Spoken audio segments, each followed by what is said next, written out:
মিজানুর রহমান আজহারী সাহেব তার যশোরের মাহফিলে বলেছেন, দেশে আহামরি কোনো পরিবর্তন আসে নাই, এক দল খেয়ে গেছে আর এক দল খাওয়ার জন্য বসে আছে।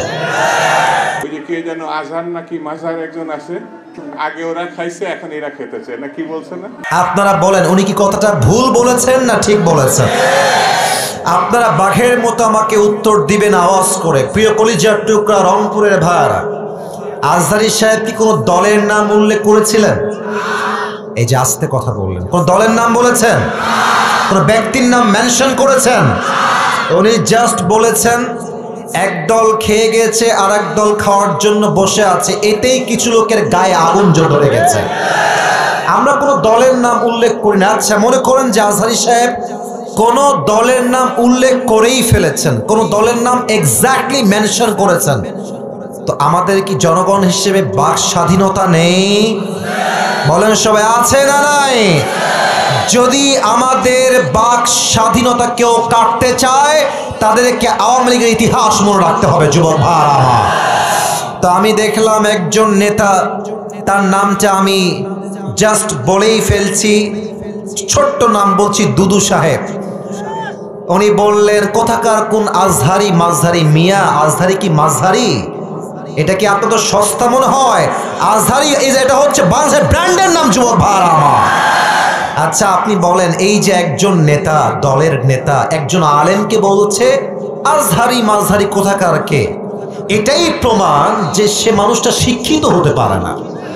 একজন শিক্ষিত মানুষ আলেমকে কথা বলবে পরিপূর্ণ শ্রদ্ধার সাথে, সম্মানের সাথে। রংপুরের ভাইরা আমার, আচ্ছা আপনি আমাকে বুঝায় বলেন, মনে করেন যে আজহারী সাহেব কোনো একটা কথা ভুলই বলেছেন, আমরা কারো অন্ধভক্ত নই, আমরা অন্ধভক্ত নই, ভুল হলে ভুল, ঠিক আছে, আপনি দ্বিমত পোষণ করবেন, এটার তো একটা আদব আছে, এটা সম্মান আছে। আপনি বলবেন যে আমাদের সকলের প্রিয় মিজানুর রহমান আজহারী সাহেব কথা বলেছেন, আমার মনে হয় ব্যাপারটা এরকম না হয়, এরকম হলে আরো ভালো হতো। আপনি রেসপেক্ট দিয়ে বলেন।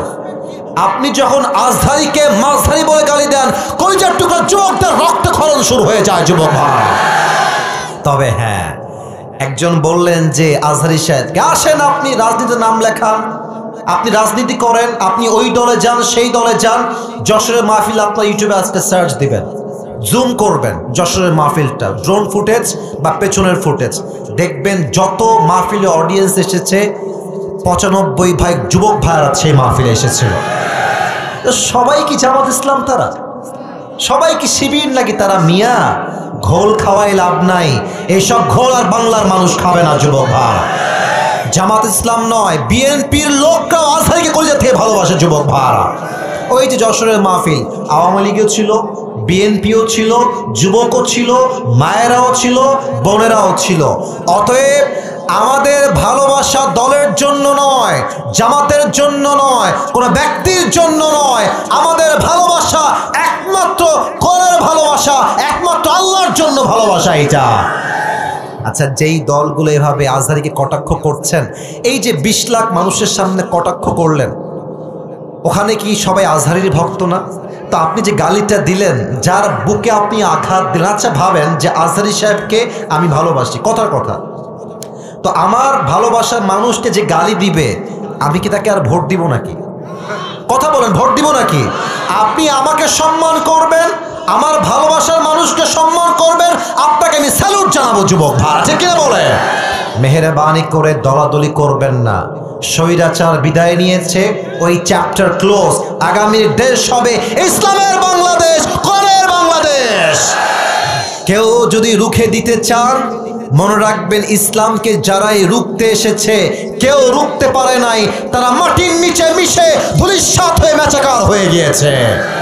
আল্লাহ প্রত্যেকটা মানুষকে কথাগুলো বোঝা এবং